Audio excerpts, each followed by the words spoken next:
Bienvenue sur mon podcast La Bouquineuse, où on parle bouquins bien sûr, mais également théâtre, cinéma, coup de cœur en tout genre. Et toujours avec un peu d'humour et de bonne humeur. Bonjour Lucas, Bonjour Fémi, je suis ravie de t'accueillir ici. et je suis ravi d'être venu. Donc Lucas, tu es un lecteur de polar, mais lecteur aussi tout court. Du fait de mon métier de libraire, je lis effectivement de tout, tous les genres, de la jeunesse à la romance, polar, fantastique et littérature normale. Mais principalement 90% de mes lectures, c'est du polar. Ah ouais. Voilà. Et est-ce que tu as envie de nous en parler aujourd'hui? Parler de polar, mais bien sûr, toujours, tous les jours, 24 heures sur 24, 7 jours sur 7. Waouh, ok, bah écoute, c'est parti. Alors, la question c'est, quel lecteur de polar est-ce que tu es? Est-ce que tu lis un peu de tout? Ou est-ce que tu as un genre particulier de policier? Alors, effectivement, je lis de tout. D'accord. Sans souci, mais principalement du polar français. Il faudrait que je m'y mette au polar islandais et américain, parce qu'à chaque fois on m'en parle, mais je n'ai jamais le temps de les lire. Ah ouais, il Pourtant, y en a qui sont j'en ai vraiment bien. plein dans la vie. Oui, il y en a beaucoup qui sont très très bien, mais j'ai pas le temps. Quels sont du coup tes coups de cœur? En polar français, il y en a déjà beaucoup. Alors je vais d'abord t'emmener à Paris dans les années 1830. Je ne sais pas si tu aimes voyager, Si. et si tu aimes voyager, il faut que tu voyages avec Éric Foissier, le Bureau des Affaires Occultes. Dans ce livre-là, en fait, il va nous emmener à Paris dans les années 1830, et il va nous faire découvrir un mystère, bien sûr, très étrange, celui du suicide d'un jeune bourgeois pour qui la vie réussissait. Il va récupérer l'entreprise de papa, du coup, il n'y a pas de souci à se faire pour l'argent. Il vient d'une famille bourgeoise, il est du coup plutôt aisé. Il vient d'être fiancé à une jeune demoiselle qui, ma foi, est magnifique. Il l'a rencontrée le soir même, il en est tombé fou et éperdument amoureux. Mais pour une raison X ou Y, il est monté dans sa chambre, il s'est regardé dans un miroir et il s'est défenestré. Pourquoi? Comment? Qu'est-ce qui s'est passé? Tout le monde va hurler à la sorcellerie, à la magie, mais c'est une enquête du coup un peu embêtante. Parce que cette famille bourgeoise est proche du pouvoir qui se met en place dans les années 1830. Ah oui, donc elle n'a pas tellement envie que ça fasse... Que ça fasse jaser dans les journaux, etc. Ça fait un peu désordre. C'est ça. Du coup, on va confier l'enquête à Valentin Verne, qui lui est un cartésien fini. Il ne croit pas à la magie, pas à la sorcellerie. Pour lui, tout ce qui compte, c'est la science. Et du coup, dans ce roman, il va nous faire des expériences scientifiques pour prouver que non, ce monsieur bourgeois n'a pas été ensorcelé, ce n'est pas de la magie noire, ce n'est que de la science. Ça peut s'expliquer. Et ce qui est juste magnifique, c'est que dans ce roman, il décrit des expériences scientifiques, tu as envie de les faire avec Valentin Verne. Tu as envie d'aller acheter ta pipette, tes formules, etc. et les faire en même temps. Éric Foissier, pour faire ce roman, a fait un travail de recherche énorme, ce qui fait qu'il va te parler avec de l'argot de l'époque, et c'est expliqué en bas de page, et il va faire voyager Valentin Verne dans des rues de Paris qui n'existent plus aujourd'hui. Mais pareil, il t'explique en bas de page que cette rue existait à l'époque, mais qu'elle a été soit détruite, soit reconstruite. Du coup, on voyage vraiment à Paris, dans les bas-fonds de la ville. C'est trop, trop bien. C'est une trilogie. On va suivre Valentin sur 3 aventures. D'accord. Et c'est addictif. Ça se lit d'un seul coup. Si tu es plus terre à terre en polar et que tu veux rester chez nous, mais avec un bon thriller, on pourrait partir sur La Saignée de Cédric Cyr. Contemporain, monsieur Cédric Cyr. C'est une enquête où il va t'emmener voir 2 personnages. D'abord, un monsieur policier, je ne me rappelle jamais des noms, je me suis désolé, qui lui travaille du coup en tant que policier et il aide à résoudre les enquêtes du point de vue informatique. D'accord. Quand des policiers arrêtent des criminels, ils vont confier à ce monsieur tout ce qui est téléphone, ordinateur, pour que ce monsieur les hack et découvre tout le réseau. Mais c'est un policier un peu frustré, parce qu'il se rend compte que quand on nous donne la résolution de l'enquête, on ne parle pas assez de son travail. Et du coup, il a envie d'avoir une enquête à lui qui va lui permettre de se mettre un peu plus en avant. Et il va tomber sur une vidéo qui est juste super, la vidéo d'une chambre rouge. Alors, qu'est-ce qu'une chambre rouge? C'est une chambre du coup, qui est totalement rouge. Au milieu de la pièce, tu as un monsieur qui est assis, et c'est toi qui décides de ce qui va lui arriver. Oula! Effectivement, c'est pour public averti. D'accord. Et ouais, mais du coup, c'est trop bien. Et à côté de ce monsieur policier, on a une ancienne boxeuse qui n'a pas de chance dans la vie. Parce qu'elle a dû quitter les rings suite au décès d'un de ses adversaires. Elle est devenue policière lors d'une bavure policière. On l'a remerciée parce qu'une de ses collègues s'est fait tuer. Et maintenant, elle est garde du corps, mais pour des personnes qu'en tant que policière, elle aurait arrêté. Donc autant dire, pas des gens très très sympathiques. Ah, d'accord. On va suivre en parallèle du coup ces 2 personnages, et c'est juste addictif. Un peu comme Eric Foissier, il vous met de suite dans l'ambiance, ce qui fait qu'on n'arrive plus à lâcher le roman. Petite info intéressante pour la saignée, quand j'étais au milieu du roman, je me suis dit « Ah, j'ai compris toute l'enquête, tu m'auras pas Cédric Cyr, c'est bon, j'ai tout compris. » À la fin du roman, je me suis dit « Ah, ok, ça, je l'aurais pas deviné. » Voilà. Du coup, il vous emmène bien sur des fausses pistes, et voilà, il vous retourne le cerveau, ce qui fait que c'est très bien, D'accord. toujours plein de surprises. La saignée. Ouais. Oui. Ok, d'accord. En polar, si tu as pas envie pas envie de partir en voyage, mais que tu as quand même envie de lire un très bon polar, je peux te conseiller Claire Favant, La chair de sa chair. Où là, c'est plus du polar familial, on va dire ça comme ça, avec Claire Favant. Elle va t'emmener voir Moira. Moira est une femme qui n'a pas de chance dans la vie, parce qu'elle est mariée à un monsieur où il ne faudrait pas être marié avec, parce qu'il l'a pas. Ah. Très souvent. D'accord. Jusqu'au jour où leur enfant décide qu'il en a marre d'entendre maman crier tous les soirs et pleurer, il appelle la police. Qu'est-ce qui se passe dans cette famille pour que tout vienne de mal en pis? En vrai, c'est ce que vous allez découvrir dans ce livre, La chair de sa chair de Claire Favant. Le petit point très intéressant de ce livre-là, c'est que je l'ai fait lire à une dame qui travaille dans la protection de l'enfance, sans le savoir. Elle est revenue, elle m'a dit son métier, elle m'a dit le comportement des personnages que je vois dans ce roman sont exactement ceux que je vois dans mon travail. Donc c'est réaliste. C'est très très très réaliste. L'auteur a fait un bon travail documentaire. Un peu comme Eric Foissier, on voit que derrière il y a eu beaucoup de travail documentaire, beaucoup de recherches qui ont été faites pour vraiment nous emmener, nous embarquer dans ce roman. Et le point fort, c'est vraiment qu'on adore Moira du début à la fin et on a envie de tout aligner pour elle parce qu'on s'y attache très facilement à cette pauvre femme Je vois. avec son gosse. Et je vois qu'il a eu un grand prix. Oui, Grand du prix coup, du il a eu festival. le prix du Festival Son Nom, qui est du coup un festival qui se tient à Mulhouse tous les ans fin octobre et qui invite chaque année une trentaine d'auteurs du polar à découvrir. Et je suis bénévole à ce festival, donc... Ah ouais, alors t'es vraiment engagé. Donc Oui, tu travailles dans une librairie, tu es bénévole dans un festival dans le festival du polar, effectivement. du polar. Ah ouais, J'aimerais ouais. beaucoup aussi devenir bénévole au festival des Imaginales à Épinal. Waouh. Mais ça, il faut encore que je me renseigne. Mais il faut beaucoup de temps pour tout ça. Hein. Mais c'est les livres. C'est toute ma vie, les livres.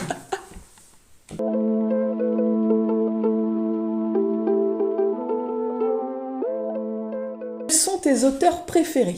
Donc si j'ai bien compris, ce sont des auteurs de thrillers français. Alors, vu que je lis principalement du thriller, je vais effectivement te parler que de ces auteurs-là. Après, j'en ai quelques-uns aussi fétiches en littérature, en jeunesse, etc. D'accord. Mais voilà. Alors, pour rester sur le domaine du thriller, je vais te citer deux autrices dont je n'arrive pas à me détacher de leurs livres dès que je les achète, que je les lis. Du coup, je suis un peu frustré parce qu'ils n'ont pas beaucoup de livres pour l'instant écrits. J'ai commencé par Petroni Rostagna, qui a écrit 7 livres, et elle a deux personnages favoris, qui ont chacun une trilogie. Waouh, la couverture déjà.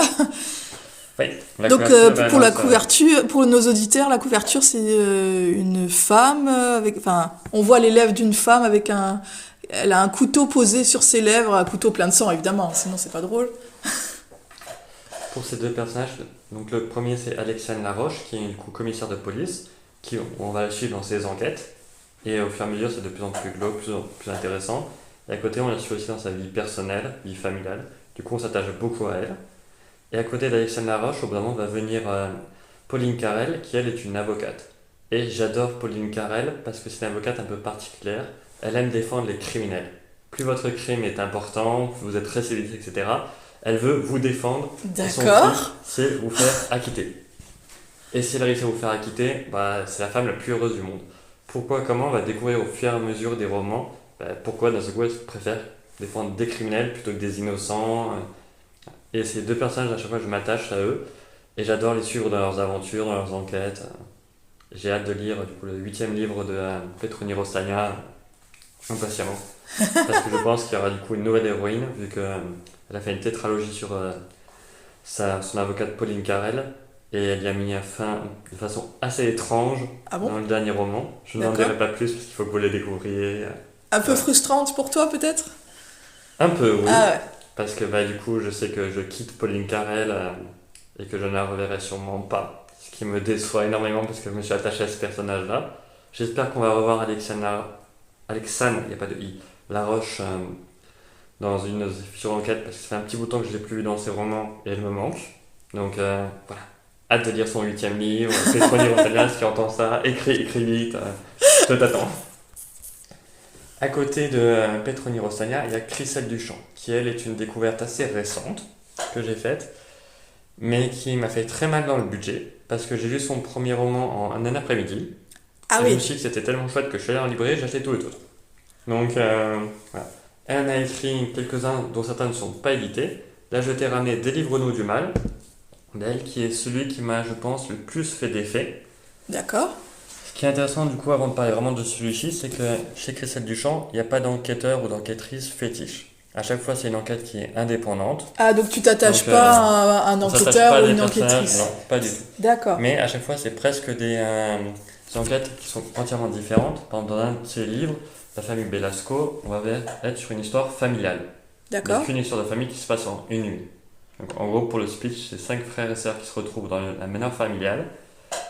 Et le lendemain matin, il ne en reste plus qu'un. Les autres sont morts. Ah oui, Qu'est-ce qui s'est passé pendant cette nuit? En vrai, il va vous le raconter. c'est intéressant. Voilà.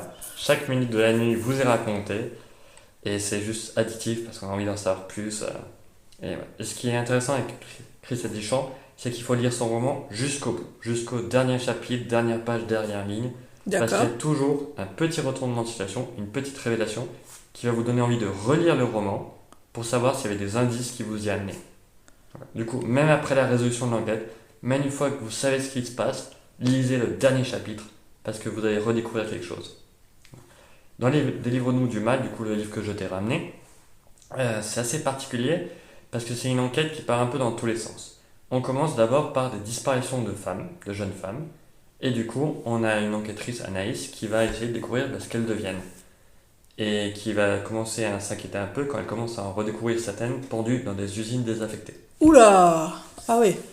Et du coup, elle a vraiment envie de savoir ce qui se passe, qui fait disparaître ces femmes, qui les tue, pourquoi, jusqu'au moment où son supérieur vient et lui dit stop, non, tu vas arrêter cette enquête, ce n'est plus prioritaire.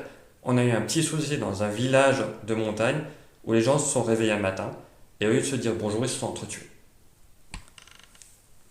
Et le seul souci, c'est que ça ne se passe pas que dans un seul village. Il y a un deuxième village qui a le même souci, puis un troisième, puis un quatrième. Ah, une C'est une contagion véritable quoi. épidémie qui se Oh fait. là là. Du coup, je crois dans le massif c'est dans le massif central, il me semble. Alors, qu'est-ce qui se passe, etc.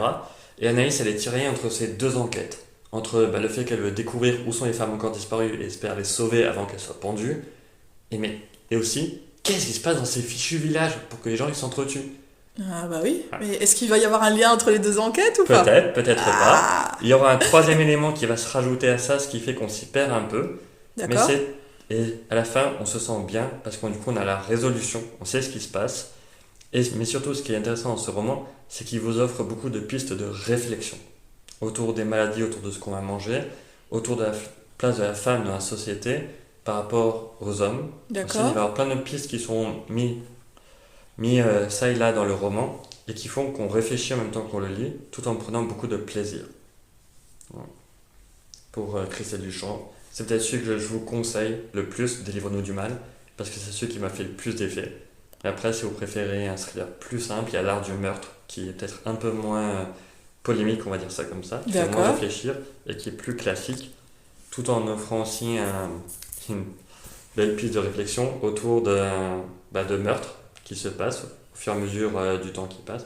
Et sur chaque fatigué, chaque victime, on a un morceau du corps qui disparaît, que ce soit un bout de peau, un membre, etc. Et du coup, est-ce que c'est un rituel satanique? Qu'est-ce qui se passe, Ah oui, etc. je derrière? vois. Du coup, l'enquêteur ou l'enquêtrice, je ne sais plus, va essayer de découvrir ce qui se passe avant que la liste de victimes s'accroisse beaucoup trop. Et pareil, il y a un petit retournement de situation vraiment jusque à la fin qui fait qu'on a vraiment envie de le relire. Pour ces autres livres, je ne vais pas tous parler de ces livres. Venez en librairie les découvrir ou même allez sur les réseaux sociaux parler avec l'autrice. Vous verrez, vous allez avoir envie de tous les acheter. Enfin, le dernier auteur favori que je vais te présenter ici, c'est Mathieu Le Serre. Mathieu Le Serre est une nouvelle voix du polar, il n'a que 3 romans à son actif, et en fait, c'est 3 romans qui se suivent d'une certaine façon. D'accord. Est-ce qu'il y a un enquêteur Il y a non, fétiche pas ou un, pas? 3 enquêteurs. 3 enquêteurs, Et oui, d'accord. parce que Monsieur Mathieu Vasseur va vous présenter d'un seul coup dans son tout premier roman, La part du démon, 3 personnages. D'abord, une jeune enquêtrice qui s'appelle Esperanza, qui elle, du coup, commence, elle est sortie de l'école. Sa première enquête, elle va découvrir pourquoi est-ce qu'on a assassiné une religieuse.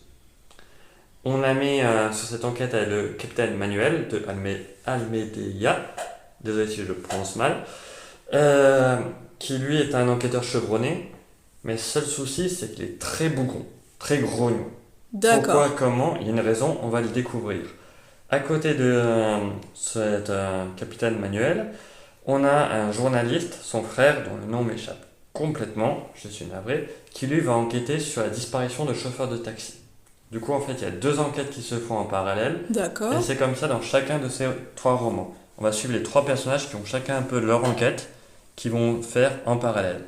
Et ce qui est bien, c'est que dans chaque roman, on va aussi découvrir un peu le passé d'un des personnages. Du coup, dans le premier, La part du démon, ce sera le capitaine Manuel de Almeida.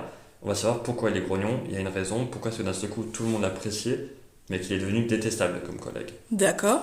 Dans le deuxième roman, ce sera plus le passé d'Esperanza qui va être étudié. On va en apprendre plus sur elle. Et dans le troisième roman, on en apprendra un peu plus sur le journaliste. Il sera plus mis en avant. Ce qui fait que dans chaque roman, on va apprécier les personnages un peu plus vu qu'on apprend à les connaître. C'est un thriller aussi, mais contrairement par exemple à Cédric Cyr dont je t'ai parlé avant, ce n'est pas un thriller glauque. D'accord. Ça veut dire que là, c'est vraiment un thriller peut-être pour commencer les thrillers. Et c'est ce qui est assez intéressant. Il ne va pas aller dans une surenchère de glauque comme on pourrait trouver dans les Thiès, Mignet, Granger ou Cédric Cyr, parce que c'est pas ça qui est recherché. Là, on est plus dans l'affection avec les personnages. Et je pense que pour mes auteurs favoris, ce sera à peu près tout. D'accord. Donc si je comprends bien, si je comprends bien, tu lis vraiment plutôt des thrillers, donc avec des enquêtes, un crime, une victime, etc. Est-ce que tu lis parfois des thrillers plus psychologiques? Oui, cela Oui, m'arrive. ça t'arrive? Mais du coup, il y avait le Clafavant qui était beaucoup plus psychologique, vu que là, on n'a pas forcément de meurtre. D'accord. Vu qu'on part du coup sur l'arrestation d'un homme qui battait sa femme. Et du coup, elle n'est pas morte, on ira. Je vous rassure, elle ne mourra pas. Vous allez vous attacher à ce personnage, vous n'allez pas pleurer parce qu'elle est morte. Je ne vous en dirai pas plus, mais voilà, lisez quand même Clafavant. En thriller psychologique qui m'a beaucoup plu, c'était Jacques Expert.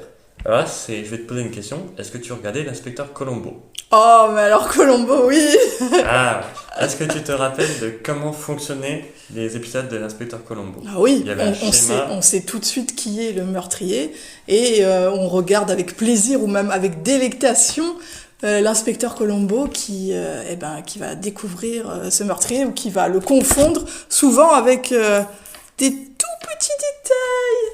Ça, c'est ça qui était passionnant dans Colombo. Et oui, mais ce qui est encore plus passionnant, c'est que tu te rends compte que dans Colombo, il parle toujours avec le criminel. Tout à fait. Et que le criminel le prend toujours de haut, parce que l'inspecteur Colombo a un vieux manteau, un c'est peu ça, miteux, les classes etc. sociales sont vraiment très différentes. Et là, je t'emmène, du coup, dans Jacques Expert plus fort qu'elle. Alors, pourquoi je t'avais parlé de l'inspecteur Colombo avant? C'est parce que ça reprend un peu le même schéma qu'un épisode de l'inspecteur Colombo. Premier chapitre, tu sais qui meurt, comment il meurt, c'est pas trop difficile, et bien sûr, qui l'a tué. D'accord. Et pendant tout le livre, tu vas suivre le commissaire qui va mener l'enquête, qui va parler avec le criminel. Mais ce qui est différent de l'inspecteur Colombo, c'est qu'autant, on peut le dire, dans l'inspecteur Colombo, les criminels sont un peu cons. Parce que ils prennent Bon, il y en a, ils sont intelligents, mais comme ils sont trop imbus d'eux-mêmes, c'est ça le problème. Hein. D'ailleurs, c'est pas le lieutenant Colombo plutôt qu'inspecteur? Oui, le lieutenant Colombo. Ouais. Ouais, mais il faudrait que je regarde de nouveau.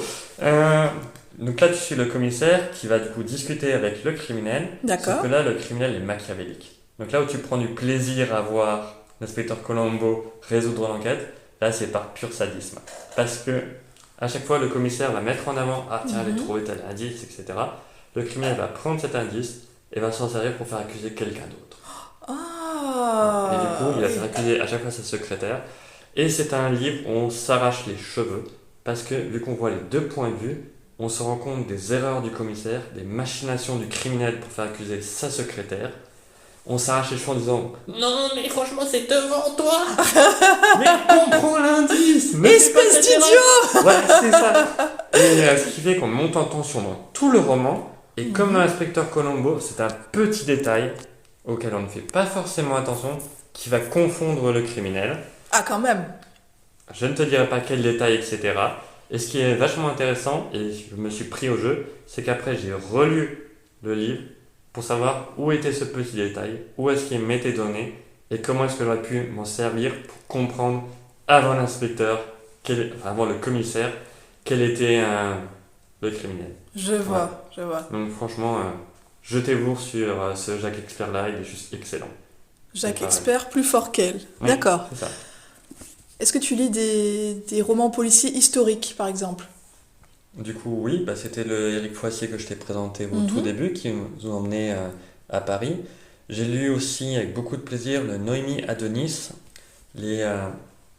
Oula, le titre m'échappe complètement. C'est pas grave. Noémie Adonis, c'était Le Loup des Ardents. Le Loup des Ardents, où là on partait pareil au Moyen-Âge. Enfin non, pas pareil du tout. Paris, les 1130, ce n'est plus le Moyen-Âge. On part au Moyen-Âge dans un petit village de montagne où, un peu comme dans le Christelle du Champ dont je t'ai parlé avant, les gens vont commencer à mourir mystérieusement, voire C'est quoi cette quelques-uns manie à de mourir s'entretuer. mystérieusement? Eh bien, je ne sais pas. Le seul souci, c'est que ces gens, ils meurent en ayant l'impression de brûler de l'intérieur, ce qui peut être très embêtant. On se passe au Moyen-Âge, du coup, tout le monde va y aller à la sorcellerie, une jeune demoiselle va être accusée de sorcellerie, etc. Et on est vraiment plongé dans l'époque. C'est un peu psychologique, D'accord. parce que du coup, on veut découvrir qu'est-ce qui se passe, etc.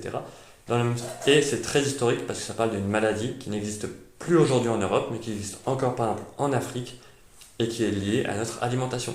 Je ne vous en dirai pas plus, mais si vous tombez sur Le Loup des Ardents en librairie, jetez-vous dessus. Il est un peu difficile à trouver parce que l'autrice n'a écrit qu'un roman et ça fait 2-3 ans. D'accord. Mais Moi, voilà. Encore j'adore les livres qui se passent au Moyen-Âge parce que le Moyen-Âge, c'est ma période historique préférée, donc je vais le noter. Est-ce que tu connais justement pour le Moyen-Âge? J'avais noté, je voulais t'en parler. Ça se passe au Moyen-Âge, mais pas en France. Alors, je sais plus dans quel pays d'Europe. Euh, Ça s'appelle le Glaive du bourreau. Enfin, ça c'est le tome 1, mais en fait c'est une série en fait qui s'appelle Melchior l'apothicaire. Et en fait, donc l'enquêteur c'est un apothicaire. C'est ça qui est original. Et du coup, t'as plusieurs tomes. Mais moi j'avais bien aimé je crois que c'est le premier, le Glaive du bourreau. Mais il en a fait d'autres. Je sais pas si tu connais. Ah non.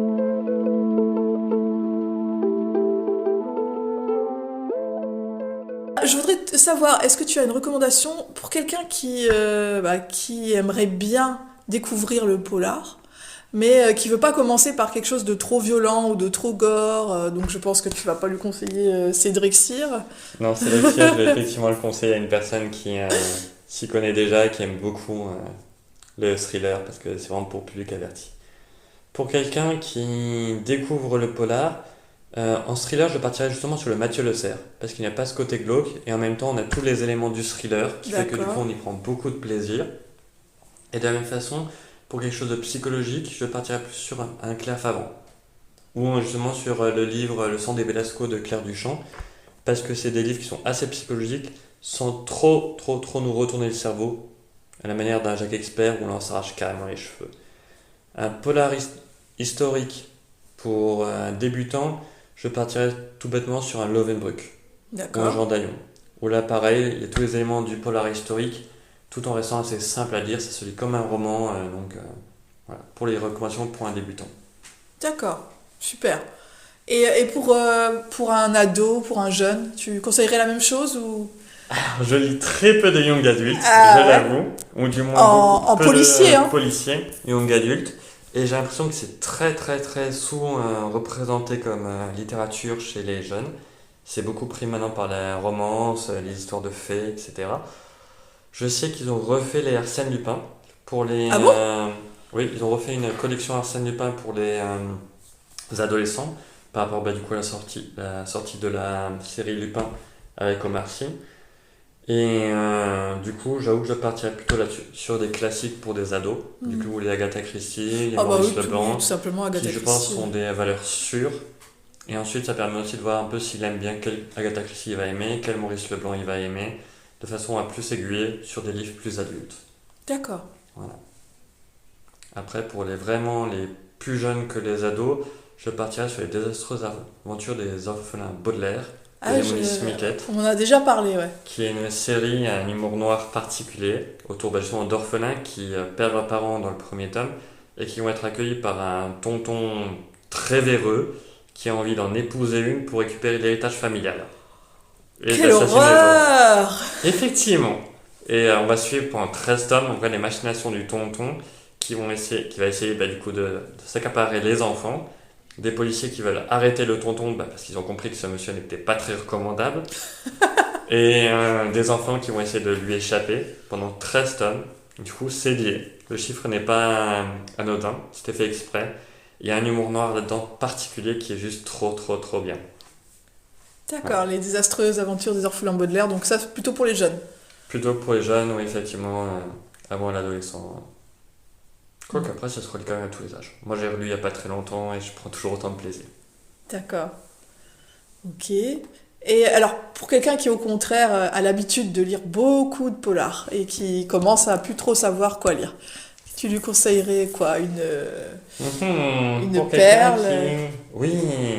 Alors, je n'ai pas physiquement parlant, mais il faut que, pour quelqu'un qui aime beaucoup le polar, beaucoup les thrillers notamment, il faudrait qu'il se lance dans un air Angelina Delcroix, qui est du coup aussi une nouvelle voie du polar. Donc là, je suis en train de lire son dernier roman, Mémoire d'un expert psychiatre. On va explorer justement la mémoire d'un psychiatre qui va nous parler de son rapport avec les criminels qu'il a interrogés.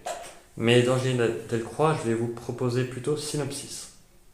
Alors, Synopsis s'écrit Synopsix, parce qu'il y a 6 personnages. Ah, Voilà. d'accord. C'est important. Où là, on va suivre Mallory, il me semble, j'ai un doute sur le prénom, qui travaille comme serveuse et qui n'aime pas son job. Et elle a de la chance parce qu'elle va recevoir un SMS qui lui annonce qu'elle peut gagner 100 000 euros en répondant à une question. Mais qui ne le ferait pas du coup? Ah bah oui, vous imaginez? 100 000 euros et une 100 000, question? il faut juste répondre à une question, vous gagnez 100 000 euros. Elle se dit, yes, jackpot. Parce qu'en plus, Ça elle m'a aime l'air les enquêtes. trop bien ça. Et du coup, elle veut répondre à cette question.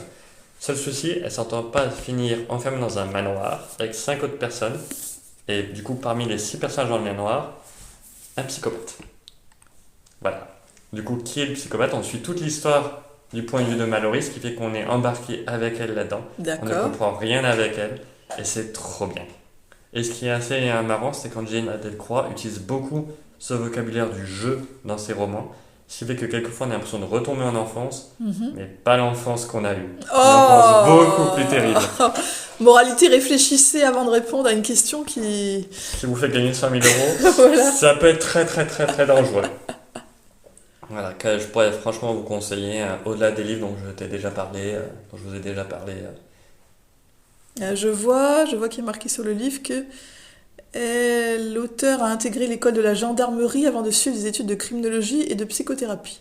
Oui, Donc, effectivement. elle sait de connaît quoi bien elle les parle. milieux, etc. Donc, Je vois. c'est une D'accord. voie du polar que je peux franchement vous conseiller. Lancez-vous là-dedans. Et après, ce qui est intéressant pour les personnes qui lisent beaucoup de polar, c'est de voir sur internet le groupe Les Louves du Polar, qui donc sont un regroupement d'autrices françaises de polar, qui sont regroupées pour essayer de mettre un peu plus leur livre en avant, parce qu'ils se sont rendus compte que quand on demandait aux personnes qu'est-ce que vous lisez comme polar, ici Minier, Thiès, Granger, Les hommes. principalement des hommes. Quelquefois, il y en a certains qui conseillent Gibel, parce qu'effectivement, c'est la grande voix féminine du polar. Mais, au-delà de Karine Gibel, les autres sont très méconnus, sont rarement mises en avant. Du coup, il y a 2-3 ans, elles ont fait un collectif. Je crois que c'est Claire Favant et Céline Dangean qui sont à l'origine de ce collectif, pour mettre en avant les autrices du polar. Donc, tous les ans, en octobre, elles invitent les librairies à C'est mettre une en bonne avant idée, leurs livres. Elles envoient des PLV, des marque-pages pour ça. Et tous leurs livres sont presque excellents. Là, je vous en ai cité quelques-unes. Du coup, Claire Favant, Céline Dangean en font partie. Angelina Delcroix, il me semble pas. Mais voilà, c'est quand même des autrices qui écrivent peu, qui ont peu de livres, mais qui écrivent des livres qui sont juste excellents. Que je peux vous conseiller. Jetez-vous dessus pour les recommandations. Et t'as cité Karine Gébel, je l'ai jamais lu, mais j'en entends souvent parler. Tu l'aimes bien? Enfin, je veux dire, t'aimes bien ces livres? Qu'est-ce que tu en penses? Alors, très étrangement, je n'en ai jamais lu. D'accord, Voilà. Parce que j'en ai un ou deux dans ma pile à lire qu'il faut que j'arrive à sortir. Mais à chaque fois, je tombe sur un autre livre que je lis avant. Et ce qui fait que pour l'instant, je n'en ai pas encore lu. d'accord. J'ai des collègues qui en ont lu et qui ont juste adoré. Donc, je leur laisse conseiller Karen Gibel. Et je conseille mes petites autrices à moi. Ah bah oui, c'est Voilà. tout à fait. De toute façon, c'est bon, je crois qu'elle a pas besoin d'être conseillée. Donc, Moi, je sais que Elle les gens se ne la vend. connaissent pas. Donc, Ah ouais? on peut la conseiller encore. j'ai l'impression qu'elle se vendait bien. Donc, Il y a certains titres, effectivement, d'elle Ouais. qui partent bien.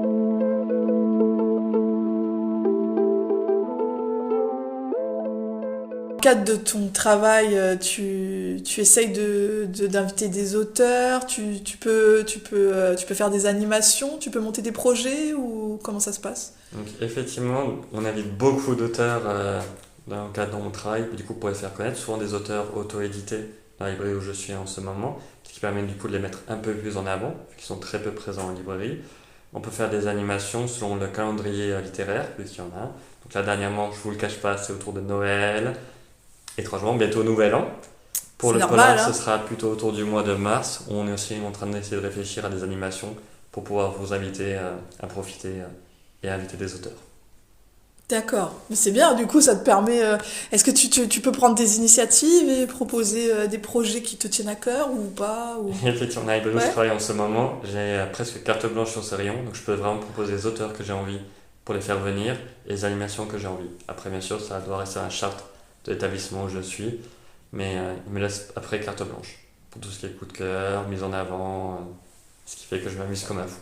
Ah, ça c'est bien. Et comment tu es arrivé du coup dans le métier de libraire? Tu as fait des études, c'est un pas du tout. hasard? Pas du tout, du tout. Enfin, il y a des études pour être libraire, mais ce n'est pas ça que j'ai fait au départ. En fait, je viens d'une famille d'enseignants. Donc ma première idée, c'était d'être enseignant en histoire, vu que c'est souvent ce qui me plaît dans les romans, c'est pouvoir voyager plutôt dans le passé du coup, plus que dans le futur. Et j'ai loupé au CAPES, tout Ah simplement. mince. Et une fois que le CAPES a loupé, j'ai décidé d'entrer dans la vie active, parce que je commençais à avoir un peu d'âge. Et je me suis demandé, bon, qu'est-ce que j'aime faire? Qu'est-ce qui pourrait me plaire? Et je me suis rendu compte qu'en fait, je passe 90% de mon temps à lire. Le reste du temps, je dors. Donc, je me suis dit, je vais essayer de travailler en librairie. J'ai postulé dans beaucoup de librairies, et c'est la Fnac de Mulhouse qui m'a engagé en premier, et qui m'a fait découvrir la réalité du métier de libraire. Au-delà du simple fait de conseiller en disant, tiens, prends ce livre-là, il est juste excellent. Le métier de libraire, ce n'est pas que ça malheureusement, mais principalement. Et c'est aussi qu'ils m'ont parlé de la licence professionnelle métier du livre, qui du coup, sont les études pour devenir libraire, que j'ai fait du coup en 1 an. Et après, j'ai voyagé de librairie en cherchant un poste fixe. Et là, j'ai enfin trouvé. Donc, je vais pouvoir me lâcher pendant les 40 années à venir. Oui, maintenant tu es à Cultura. C'est ça. Et en plus, on s'est rencontrés là-bas, mais on se connaissait déjà avant. Oui, à Et travers c'était- tes romans à toi, du coup, de fantasy. Oui, donc et tu m'avais envoyé des tas de messages pour me dire alors ça va pas, ça il faudrait penser à le développer et tout. Effectivement, je me lâche plutôt quand on me demande des conseils sur les romans, donc voilà, je n'hésite pas à dire ce que je pense. Et voilà. Ah mais t'as tout à Espérant fait que raison. ça permet d'enrichir plus que d'embêter. Ah non, non, non, ça m'a pas embêté. C'était amusant. Bah, j'avais dit à ma sœur que j'avais mon premier fan, comme les fans d'Harry Potter, tu sais, qui sont là à dire oui, mais ça va pas, page 92, c'est pas possible, il y a quelque chose qui colle pas et tout. Donc, moi, je suis très contente, au contraire, que tu m'avais écrit en me disant que tu avais aimé ma série, mais que tu te posais certaines questions, etc., et que tu avais des remarques à faire et tout, parce que après à moi de les prendre ou pas en compte avec comment j'écris et tout, si c'est possible ou pas, mais ça m'a permis de réfléchir déjà, de voir aussi les réactions de mes lecteurs, et donc tout ça en plus c'est passionnant quoi, les échanges avec les lecteurs. Ouais. Avec les auteurs, les lecteurs, c'est juste les meilleurs moments, du coup, ce qui fait celle du métier de libraire. Ah bah et oui. j'espère aussi celle du métier d'auteur quand on a des personnes qui viennent parler. Et effectivement, j'ai hâte d'avoir le 3e roman. Du coup, à l'écriture. Oui, c'est en cours, c'est en cours. C'est en cours. Je vais essayer de finir sur ce 3e tome. Ouais.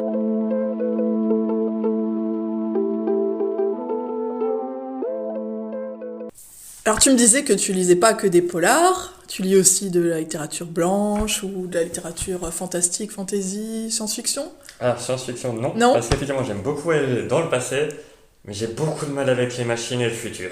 Ah, Donc, d'accord. voilà.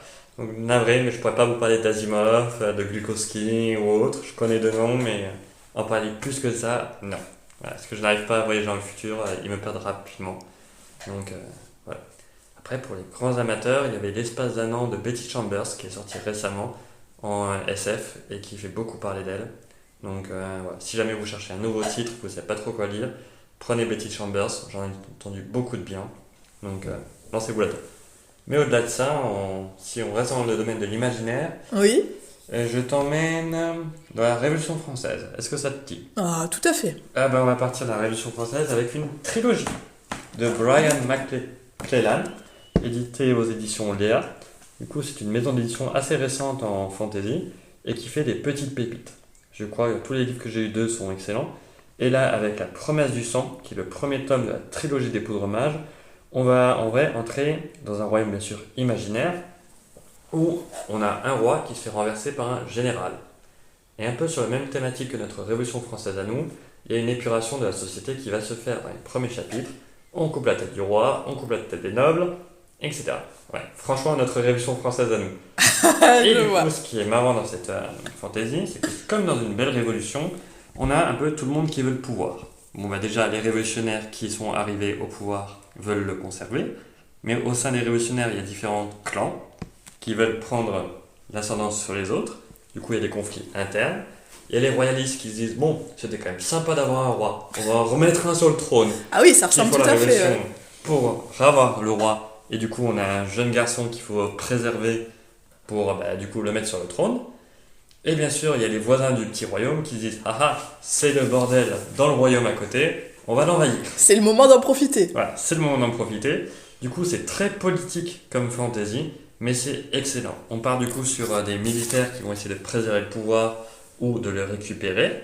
On a aussi un enquêteur dans ce roman, et c'est trop bien. Ça se lit de façon addictive. On a à chaque fois envie d'en savoir un peu plus. Il y a un système de magie qui est franchement très intéressant, parce que du coup, ça se passe plutôt à l'époque moderne.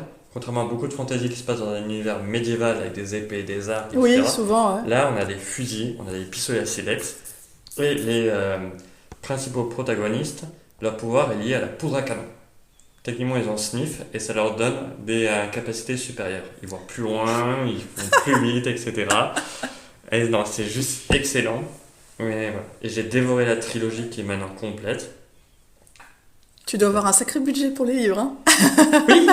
Bon, après, en tant que libraire, ça va, j'arrive à en avoir certains en les empruntant et pas forcément en les achetant. Donc, ouf. Ouf! Voilà, ça aide pour le budget. Mais effectivement, j'ai un budget assez conséquent mensuel pour mon achat de livres. J'avoue, c'est la bibliothèque. Oui, ça aide la bibliothèque aussi. Pour rester dans le domaine de la fantaisie, plus française cette fois, je vais te présenter un couple de personnes qui est très sympathique, Guillaume Chamanadjan et Claire Duvivier. Alors, Guillaume Chamanadjan n'a encore rien écrit, si, il a écrit avec Claire Duvivier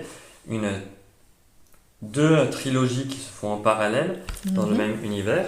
Donc en fait, chacun a écrit une trilogie qui se font dans le même univers et qui se font un peu parallèles, qui se font miroir. C'est de la fantaisie urbaine et on part en vrai dans une ville dont le nom m'échappe complètement où on va suivre Nox qui est un orphelin. Un orphelin un peu particulier parce qu'il a été adopté par un grand nom de la cité, un noble de la cité, un des dirigeants, et qui est épicier. Donc lui, son boulot à Nox, c'est d'emmener... il travaille dans une épicerie et il fait un peu les livraisons. Et ce qui fait qu'il va vous parler de nourriture et de boissons pendant tout le roman. C'est un roman, les romans de Guillaume Chamanadjan, donc la trilogie de Capitale du Sud, qu'il faut lire avec des gâteaux à côté, une bonne boisson, parce que quand Nox vous parle de nourriture, il vous donne faim. Et ce petit Nox, à force de voyager, va découvrir, un peu sans faire exprès, un monde parallèle à sa cité, mais un monde plus dangereux que sa cité. C'est quelque chose de très très très prenant. C'est une petite saga, parce qu'effectivement du coup il y a deux trilogies qui se passent en parallèle, donc la trilogie de Guillaume Chamanadjan, Capitale du Sud, et celle de Claire Duvivier, Capitale du Nord, qui va vous parler d'une autre ville. Mais il faut commencer par laquelle du coup? Au choix. Au choix, C'est vous d'accord. qui choisissez la capitale que vous allez suivre en premier. Vous n'êtes même pas obligé de suivre les deux capitales pour avoir l'histoire complète. Vu que les deux se font en parler, il n'y a pas souvent des liens entre les romans.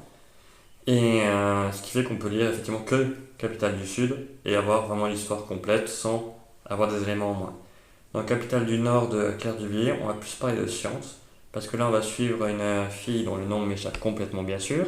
Elle est de la famille cartésienne par excellence. On ne va pas parler de contes, pas de légendes, etc. Elle baigne dans la science depuis qu'elle est née. Donc, que des faits scientifiques, ce qui fait qu'elle est un peu barbante comme fille au départ, mais franchement on lui parle des coutumes de base, elle dit non c'est pourri, c'est pas scientifique. Donc on doit dire qu'au début on l'aime pas trop. Mais on va apprendre à la connaître tout doucement dans Capitale du Nord, et ce qui fait que ça devient un personnage vraiment très attachant. Le seul lien entre les deux capitales, c'est effectivement ce monde parallèle qui semble être commun aux deux, et qu'on va découvrir au fur et à mesure sous un autre aspect, selon les personnages. Voilà.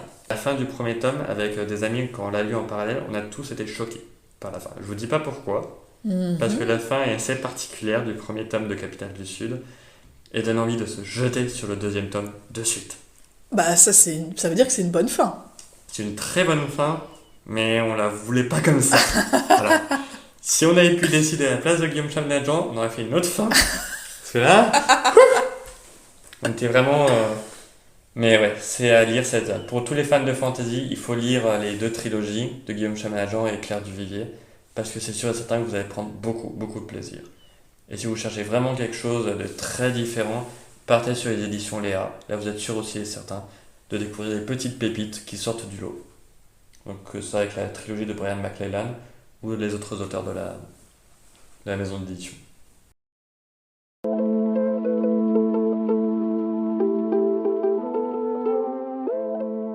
En littérature blanche, tu as quelque chose à nous conseiller? En littérature blanche, alors là, c'est un peu plus compliqué parce qu'il y a plein de catégories différentes. C'est vrai, c'est Donc, vrai. un peu comme dans le polar, il y a plein de subdivisions, sous-divisions. Un coup de cœur Du coup, alors. Des coups de cœur, est-ce que je peux t'en présenter 3? Mhm. Alors, on est parti d'abord pour un roman que je n'ai pas physiquement, je suis navré, qui est du coup Le Palais des Orties de Marie Nimier. Où là, on va suivre une famille qui a une ferme d'orties et qui vit de cette ferme. Mais en fait, on peut faire plein de choses avec. On peut faire des produits de beauté, on peut faire de la soupe aux orties, C'est vrai. etc. Et ce qui fait qu'en vrai, c'est une plante qui sert à beaucoup de choses. Et cette famille, du coup, alors j'allais dire élève des orties, on va dire plutôt les cultive, et en vrai, vit de ça en produisant des produits de beauté, de la soupe qu'ils vendent, etc. Et ils se rendent compte que leurs produits ont du succès. Du coup, comme toute entreprise qui a du succès, ils vont un peu s'agrandir, ils vont demander de l'aide à une roufeuse. Alors, une Une roufeuse, roufeuse. c'est C'est de quoi? ce que j'ai compris une association qui permet à des jeunes de venir chez vous pour vous aider en échange du gîte du couvert. Donc c'est-à-dire, on ne la paye pas, elle vient travailler pour vous en échange du gîte couvert. Et c'est ce qui va arriver, il y a une roufeuse qui va arriver dans la famille, une très jolie jeune femme, et du coup ça va un peu bouleverser la famille. Ah, ça va bouleverser Parce l'équilibre. que, pas forcément l'équilibre, mais on va dire qu'il va y avoir des relations qui vont se faire entre différents membres de la famille et cette roufeuse.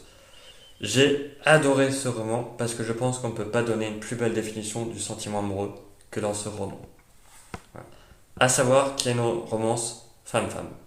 D'accord. Je préfère prévenir parce que je sais que certaines personnes n'aiment pas ou ne sont pas à l'aise avec ça. Il y a une romance femme-femme là-dedans, mais pas que. Et, voilà. Et j'ai vraiment lu ce roman très rapidement et à la fin je ne savais plus quoi lire tellement il m'avait touché. Et je me suis demandé si un autre roman pouvait me toucher autant que celui-ci. Ah ouais. Voilà. Donc si vous cherchez vraiment une histoire d'amour qui sorte du lot, partez sur Le Palais des Orties de Marie Nimier. C'est presque sûr et certain que vous allez adorer. Mais préparez les mouchoirs. Il faut quand même prévenir qu'il vaut mieux avoir des mouchoirs quand on lit cette D'accord. romance, parce que c'est très touchant, très poignant. Ça vous touche au fond de vous. Plus léger, parce qu'on va quand même pas dire que des choses déprimantes qui vous font peur, etc. Je vais vous poser une petite question, que ce soit à toi ou à ceux qui du coup vont écouter ce Ouais, podcast. très bien. Est-ce qu'il y a des moments dans votre passé où vous dites merdouille, j'aurais dû dire ça ou j'aurais dû faire ça? Oh oui, combien de fois? Eh oui, C'est pour très ça que embêtant. les machines dans le temps, moi j'aime bien, tu vois. Ouais, eh ben, je vais te faire voyager dans le temps. Et je vais te faire voyager dans le temps en buvant un café. Ça te dit? Mhm. Alors, je vais te présenter de la littérature asiatique avec les livres de Toshikazu Kawaguchi. Donc, cette gentille personne, il me faut de nouveau le premier tome, je ne sais plus comment il s'appelle. Ah, donc déjà, c'est en plusieurs tomes. Alors, c'est 3 tomes qui peuvent se lire de façon indépendante. Et là, j'ai lu dernièrement le 3e tome. Il s'appelle Tant que le café est encore chaud. Et en vrai, c'est un peu le programme parce qu'on va t'emmener à Tokyo dans un café où si tu t'assois à une certaine table et que tu bois un café, tu vas pouvoir revivre le moment que tu as loupé. Donc, par exemple, tu as une personne qui est partie et tu as oublié de lui dire quelque chose d'important. Tu vas revivre ce moment et tu vas pouvoir lui dire. Ah, c'est le rêve de tout le monde, ça. Et oui. Après, il y a un ensemble de règles à suivre, un peu comme le dit le titre, tant que le café est encore chaud, il faut que tu as le temps dans le passé ou dans le futur, parce que tu peux voyager dans le futur aussi, le temps que le café refroidisse. Il faut boire son café avant qu'il soit froid. Ah oui, il faut C'est toujours qu'il y ait une des des règles, règles. sinon Voilà. Il y a c'est un trop ensemble facile. de petites règles, celle-ci est la plus importante, sinon il y a des conséquences qui vont arriver, Ah, lesquelles je ne vous les dis pas. Tu restes bloqué dans le passé, dans le Non, futur, je ne dirai où ça rien. change tout. Voilà, tu peux faire toutes tes théories, je ne dirai rien du tout. Oh. Tu liras le roman et tu découvriras ce qui se passe. Et du coup, c'est 3 romans pour l'instant qui sont sortis. Donc 2 qui se passent dans ce premier café à Tokyo. Le 3e que j'ai lu dernièrement, le café où il y a des souvenirs, se passe dans un autre café, mais sous le même système. Quand tu bois une boisson chaude, tu vas pas une boisson chaude, un café, c'est important. Pas un chocolat chaud, pas un thé, un café. Un café préparé par certaines personnes, je n'en dis pas plus. Tu vas pouvoir vivre dans ton passé et dans chaque roman, tu suis 4 petites histoires, du coup à chaque fois 4 personnes qui vont faire cette expérience de voyager dans le passé ou dans leur futur. Et c'est un roman qui fait du bien. Ça fait un bien fou parce que déjà ça nous parle à nous, parce que c'est des expériences de la vie quotidienne. Mhm. Le départ d'une personne qu'on n'a pas pu lui dire qu'on l'aime, qu'on aimerait bien qu'elle revienne, ou savoir ce qui va arriver un peu dans le futur à notre compagnon, est-ce qu'il est malade, est-ce qu'il va guérir, est-ce qu'il va pas guérir. Et ça fait du bien ces romans, parce qu'on est touché par les personnages qui viennent, on est touché par le personnage du café, parce qu'on a un peu leur histoire à eux aussi. Et voilà, si vous cherchez un roman de bien-être, lisez les livres de Toshikazu Kawaguchi, imprononçable comme nom, mais très bien les romans. Du coup, le premier tome, Tant que le café est encore chaud. Le café du temps retrouvé, le 2e tome. Et le 3e tome, c'est le café où vivent les souvenirs. En tout cas, les titres sont très beaux, très poétiques. Ouais, et ça donne un peu une image du livre. Et c'est mon gros coup de cœur de l'année, parce que j'ai les 3 romans, je les ai lus cette année. Donc je peux parler de cela. Et du coup, 3e coup de cœur, on repart dans les histoires un peu plus dures, un peu plus compliquées, avec Sandrine Colette, En été des loups. Alors oui, celle-là, je la connais, comme je t'avais dit avant, mais je Mais n'ai pas pas lu ce celui-là. Ouais. D'accord. Alors Sandrine Colette est peut-être plus connue pour ses polars, parce que je sais qu'elle en a écrit. Et très étrangement, moi qui lis beaucoup de polars, je n'ai pas lu de polar de Sandrine Colette, j'ai lu un de ses livres de la littérature blanche. En été des loups, c'est une histoire qui ne rigole pas, parce qu'on va suivre en vrai tout du point de vue de Liam, qui est un peu un ours. Un ours ? Oui. D'accord. Alors un ours, un être humain, Oui, mais mais qui a le comportement d'un qui a un ours. comportement... Ça veut dire qu'il aime vivre dans sa grotte, dans la nature, et il aime pas trop la société humaine. Plus il en est éloigné, mieux il se porte. misanthrope, quoi. On va dire ça comme ça. Il a quand même une compagne qui rêvait d'avoir un enfant. Lui il n'en voulait pas, mais bon, pour que sa femme ne se sente pas trop seule, on va dire ça comme ça, pendant que lui il part à la chasse pendant plusieurs semaines, etc., ils ont eu un enfant. Ce problème, c'est qu'un jour, Liam rentre de chez lui et il y a un véritable ours qui est venu chez eux Oups. et qui avait faim. Et il est passé par, du coup, la femme de Liam. Du coup, Liam va se retrouver avec un enfant sur les bras, un enfant dont il ne voulait pas, au cœur de la montagne. Et c'est tout le récit de ce papa qui va apprendre à devenir papa. Il va apprendre à élever cet enfant qu'il ne voulait pas, dont il ne voulait même pas entendre parler. Il va apprendre avec ses difficultés d'un enfant traumatisé qui a vu sa mère se faire dévorer par un ours sous ses yeux. C'est un roman dur, qui vous emmène au cœur de la nature, mais qui aussi fait du bien. Étrangement, c'est un roman qui va vous prendre vraiment au sentiment. À la fin, vous allez vous dire « Putain, que j'ai une belle vie !» Parce que tu dis « Ouf, j'ai pas la vie de Liam, j'ai pas la vie de cet enfant. » Mais effectivement, c'est vraiment ce côté-là qui va faire du bien. C'est parce qu'il va nous confronter à quelque chose de dur, de difficile. C'est un roman qui fait du bien que je peux vous conseiller si vous cherchez vraiment une littérature différente. Mais il faut avoir le cœur bien accroché. D'accord. Ouais, ok, On était des loups. Et moi, je crois que celui que j'ai vu là, la première page. Juste après la vague. Ouais, moi j'avais lu celui-là, qui était très bien aussi d'ailleurs. Je sais pas si tu l'as lu. Non, Non. je n'ai que ce livret de Sandrine Colette. D'accord. Et après, je me rends compte que souvent, quand je découvre un auteur, je lis les livres à partir du moment où je les découvre, qui sortent. Je lis rarement les livres qui sont parus avant, sauf si c'est un énorme coup de cœur. Ben, c'est ce qui m'est avec Petroni Rossagna ou avec Christelle Duchamp, où là, je me suis jeté sur les livres qu'il avait édités avant que je la découvre, pour voir s'il y avait une évolution dans l'écriture. Et effectivement, c'est de mieux en mieux, tous ces romans. Et pareil pour Angélia Delcroix, où je l'ai harcelée sur les réseaux sociaux parce qu'il y avait un de ses romans qui n'est plus édité et je voulais savoir si elle en avait un exemplaire, elle, personnellement, qu'elle pouvait me vendre. Et Donc, alors bah, du coup, non. Et elle donc n'en avait pas. tu as une injonction peut-être Non, tu dois pas l'approcher. on s'entend très bien. Je l'ai rencontré au Festival de son nom de cette année. On a pris une photo ensemble, on a beaucoup discuté, beaucoup ri. On s'entend très bien. Et j'ai trouvé son roman en vrai sur les sites d'occasion. Donc voilà, j'ai eu de la chance, quelqu'un le vendait en bon état, du coup j'ai pu l'acheter, je l'ai reçu, je l'ai dévoré, et maintenant je n'ai qu'une hâte qu'elle écrive un nouveau roman parce que voilà, je sens que Mémoire d'un expert psychiatre ne va pas me tenir plus longtemps que la journée, et qu'après je vais me demander ce que je vais bien pouvoir lire. Je fais 150 et quelques livres que j'ai dans la pile à lire, du coup je trouverai rapidement, mais il va falloir que je le digère.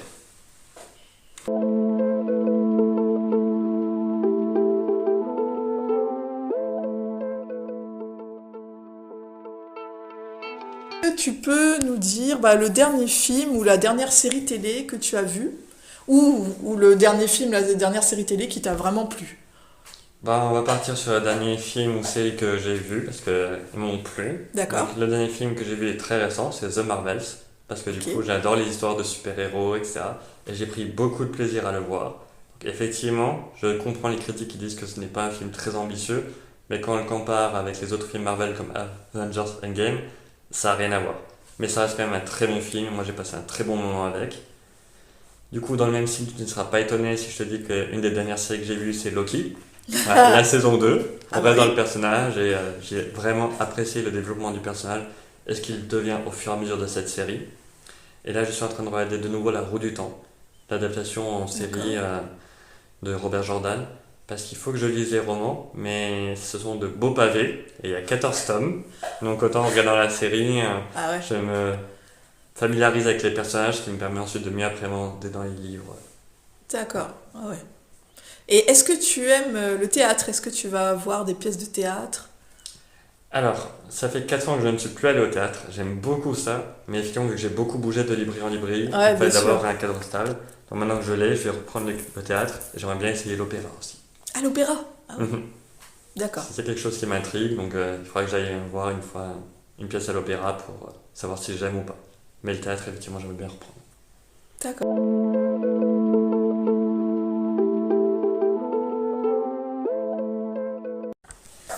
Pire souvenir professionnel ou au contraire meilleur souvenir professionnel ou une anecdote dans ton métier de libraire? J'ai une histoire drôle qui m'est arrivée il n'y a pas forcément très longtemps. C'est une maman qui vient en librairie pour chercher un conseil pour son fils. Et en vrai, c'est l'école qui leur demandait d'acheter un roman à lire. Et du coup, il n'y avait pas de titre imposé, c'était l'enfant qui devait choisir son roman. Du coup, la mère vient et me dit, il me faut un roman pour mon fils. Donc souvent, vu que c'est des livres scolaires avec des éditions particulières, je demande quel titre il faut, quelle édition. Donc la mère dit non, il n'y a pas d'édition, il n'y a pas de titre, c'est à l'enfant de choisir, du coup on vient chercher un conseil. Et donc je lui dis qu'est-ce que vous aimez lire, qu'est-ce que vous aimez comme film pour essayer de savoir après quoi conseiller. Oui. Du coup elle se tourne vers son fils et elle dit du coup qu'est-ce que tu aimes lire? Et l'enfant il dit j'ai pas besoin de livre. Elle vient, elle lui répond si, il y a l'école qui te demande un livre. L'enfant non. Mais un non franc, pas plus, non. Et 2-3 fois comme ça, la mère insiste. Mais si, c'est ton prof qui a dit qu'il fallait acheter un livre. L'enfant, non. Et moi, à côté, qui dit, bon, qu'est-ce que je peux bien faire? Et du coup, à la fin, je sais pas ce qui s'est passé, une illumination qui est venue chez l'enfant qui dit, ah oui, mais c'est pour dans longtemps, etc., c'est pas important. Mais je dis, oui, mais on va l'acheter maintenant, le livre, parce que là, on est là. Et du coup, je lui ai conseillé un livre, du coup, je lui ai conseillé L'Épouvanteur de Joseph Delaney en romance young adulte. Parce que je me suis dit qu'il n'aimait pas forcément lire, donc j'avais pas lui conseillé quelque chose de trop compliqué. Et je voulais quelque chose qui fasse un peu travailler son imagination, qui soit quand même assez ludique. Avec l'Épouvanteur, c'était un peu le cas. Et ça m'a beaucoup fait rire parce que c'était vraiment le débat entre cette mère qui voulait acheter un livre à son fils parce que l'école lui demandait d'acheter un livre et l'enfant qui répondait non. Il avait Pas quel plus âge? Bah, l'enfant devait avoir, je pense, autour de 14-15 ans, Ah oui. donc il était quand même assez grand. Et du coup, et intérieurement, c'était dur de ne pas rire parce que c'était vraiment le débat il te faut un livre. Non, je ne veux pas de livre. C'est compliqué pour les parents qui veulent essayer de faire lire à leurs enfants et que les enfants ne veulent pas lire.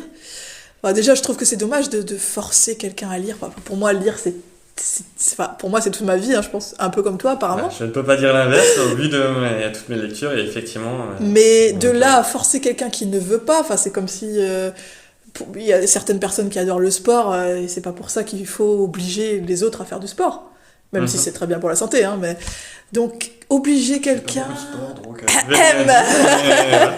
obliger quelqu'un à lire, on peut essayer de stimuler, comment dire, de lui donner envie en fait de stimuler un petit peu sa curiosité, mais c'est compliqué de le forcer, hein. Enfin, je sais pas, du coup, toi, tu proposes quoi aux parents qui cherchent des livres pour leurs ados J'ai un peu de mal pour les parents souvent qui viennent chercher des livres pour les ados. Déjà parce que souvent ils ne savent pas ce que l'enfant aime lire dans quel univers. Et vu qu'il y a quand même une richesse de la littérature adolescente qui fait qu'on ne peut pas tout conseiller à tout le monde, que ce soit au niveau des sensibilités des personnes, de ce qu'ils vont aimer.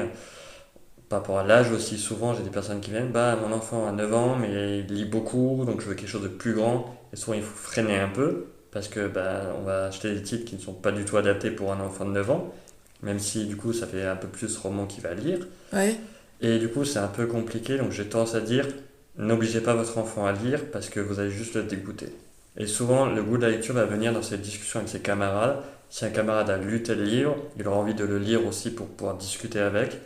C'est vrai. Bah, ce serait plus un rôle que je donnerais à l'école de proposer des lectures, des moments de lecture bah, qu'elle le fait déjà à l'école en fait, avec le quart d'heure de lecture, même si je crois que c'est pas encore assez développé, vu que les élèves peuvent lire tout et n'importe quoi là-dedans. Donc souvent ça retombe sur, bah, je vais lire mes cours, je vais lire une vieille BD que j'ai récupérée au CDI, qui fait que souvent il n'y a pas trop de richesse derrière. Mais je pense pas que là, ce besoin de faire apprendre à lire, de faire lire, ça doit venir des parents. Plus autour de la société, autour que ce soit les amis, l'école ou même la curiosité des réseaux sociaux qui va amener l'enfant vers la lecture. Parce que souvent avec les parents c'est un peu plus compliqué, parce qu'ils ont déjà un schéma en tête. Ben, dans une des librairies où j'ai travaillé, j'ai une dame qui venait et qui voulait acheter que des classiques pour son enfant. Alors, au-delà des classiques de Jules Verne, quand il décollait, on ne savait pas quoi lui conseiller. Et elle voulait que des livres classiques. Et on n'en avait pas en magasin à lui conseiller, et on ne pense pas que l'enfant va les lire. Parce que C'est dommage, c'est... elle aurait dû essayer d'avoir un petit peu d'ouverture sur ce sujet, quoi. Mhm. Bah Après, il y a ça, des classiques qui peuvent être passionnants. Enfin, moi, j'adore les classiques aussi, mais c'est peut-être pas une bonne idée de forcer un enfant à lire du classique, ça va le dégoûter, quoi. bah, il y a des chances. Il vaut mieux Voilà. qu'il découvre par lui-même. Après, j'ai lu aussi beaucoup de classiques, j'en aime beaucoup. Je suis biberonné à Jules Verne qui m'a fait voyager pas possible. Ah, pareil, J'ai Team adoré Jules Verne. Maupassant, mais je pense que si quelqu'un était venu avec tous les Rougon-Macquart de Zola, je ne serais pas libraire aujourd'hui. Voilà. Je les ai découverts après et j'ai pris beaucoup de plaisir à les découvrir. Mais quand j'étais ado, il fallait pas me faire lire ça. Et j'avoue que j'ai beaucoup, comment dire ça, d'affection pour ma prof de français en 6e, 5e, qui m'a fait lire des livres jeunesse, qui m'en a même offert, qui étaient en dehors du programme scolaire et que j'ai pu dévorer de moi-même. Et qui m'a fait du coup prendre beaucoup de plaisir à la lecture et fait découvrir des genres que je ne connaissais pas. Donc, Hommage à tous ces professeurs, tous ces enseignants qui sont ça- passionnés et qui qui savent transmettre le goût de la transmettent. lecture. Ouais. Mais après, oui, faire venir un enfant en librairie, s'il n'a pas envie de lire, ça va le dégoûter. Du coup, c'est compliqué. Parce qu'il ne faut pas qu'il voit ça comme une obligation, mais comme un plaisir. Bah oui, voilà, c'est Donc, ça. voilà. Et après, ça peut très bien arriver, mais des années après, il y a des personnes qui tout d'un coup découvrent le goût le plaisir de la lecture à 30 ans, 40 ans, ou quand ils ont le temps, ou quand ils ont un enfant, parce du coup, ils ont envie de lire à l'enfant. Mhm. Et, enfin, voilà, moi je trouve que il y a autant de lecteurs que d'êtres humains, quoi. Voilà, qu'il faut, pour les parents en tout cas, si un parent aime lire, déjà rien que le fait qu'il aime lire, l'enfant va le voir lire, ça peut lui donner envie déjà. Mais et ensuite, il doit laisser l'enfant aller à son rythme. Et si la lecture, ce n'est pas une passion pour lui, bah faut pas le forcer. Bon, bien sûr, évidemment, il y a l'école, il sera obligé de lire ce qui est Ouais, t'as des imposé, livres, oui, le scolaires à programme l'école. scolaire, ça c'est Et sûr. encore, je ne suis pas sûr que tous les élèves qui viennent m'acheter le livre les lisent vraiment. Quelquefois, Ah j'ai des oui. doutes sur le fait que certains. Après, c'est des prescrits. Et souvent, bon, bah, quand ils viennent, bon, je cherche Georges Jourdain, mais je me dis, bon, thème le théâtre, non. Je pense pas qu'il les lira, ou qu'il lira que le début. C'est toujours un peu plus compliqué. Hmm. Voilà. Mais Georges Jourdain est une très bonne pièce de théâtre à lire, etc. Si vous voulez passer un bon moment de rigolade, allez-y. Mais allez la voir quand même. C'est mille fois mieux. Ah bah voilà, tu vois, t'as Mais conseillé du théâtre finalement. ouais, j'ai conseillé du théâtre, j'y croyais pas, mais ouais, Georges Jourdain, il est à voir. Mais, mais effectivement, non, la lecture, ça doit venir vraiment de l'enfant de lui-même, Hmm. plus que des parents qui vont venir. Du moins, c'est mon point de vue. Et je préfère voir une personne venir, bah, ça fait 15 ans que j'ai pas lu et moi j'aimerais bien m'y mettre, que quelqu'un qui va me dire, ouais, mais moi j'ai lu tous les Rougon-Macquart à 12 ans et ça m'a tellement gonflé que non, laisse tomber, je vais pas lire. Donc, voilà. Zola, c'est très bien. J'arrête pas de taper sur les Rougon-Macquart, mais Zola, c'est quand même très bien. Moi, il fait des disclaimers. Je suis sûr que c'est très bien Zola. Et Rougon-Macquart, c'est une super série. Pas à 10 ans, c'est tout. Merci.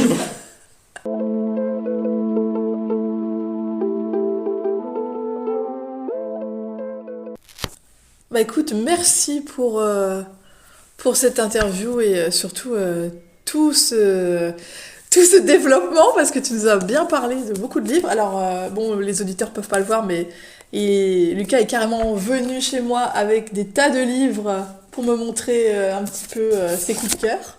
Et ben, vraiment, je te remercie d'avoir accepté de jouer le jeu et d'être venu me parler de tes coups de cœur en polar surtout, mais aussi en littérature générale et en fantasy. Donc, pas de science-fiction pour toi, n'est-ce Mais du coup, pas? pas de science-fiction au-delà du Betty Chambers que je vous conseille, même si je ne l'ai pas réussi à lire. Je peux vous avouer que j'ai essayé, mais c'est vraiment pas mon style. Merci à toi de m'avoir invité, parce que de toute façon, c'est ma passion de parler des livres, de ce que je lis. Et, bah, du coup, j'ai pu en parler pendant je ne sais pas combien de temps. Je pense que le timer, ça va rigoler. Et voilà, et bah, j'ai hâte de discuter de nouveau avec toi de littérature, parce que du coup, tu as des conseils aussi à me donner. Oui, J'ai hâte pour de la les lire. littérature policière Et nordique. voilà, du coup, on va échanger là-dessus. Hâte de lire ton troisième roman. Je ne te louperai pas avec mes commentaires, bah, du Aïe, coup, aïe, tu aïe. commences à me connaître. Et effectivement, bah, hâte de rediscuter polar, que ce soit en magasin, ici, et autres genres. Voilà. Merci pour votre écoute. À très bientôt sur La Bouquineuse.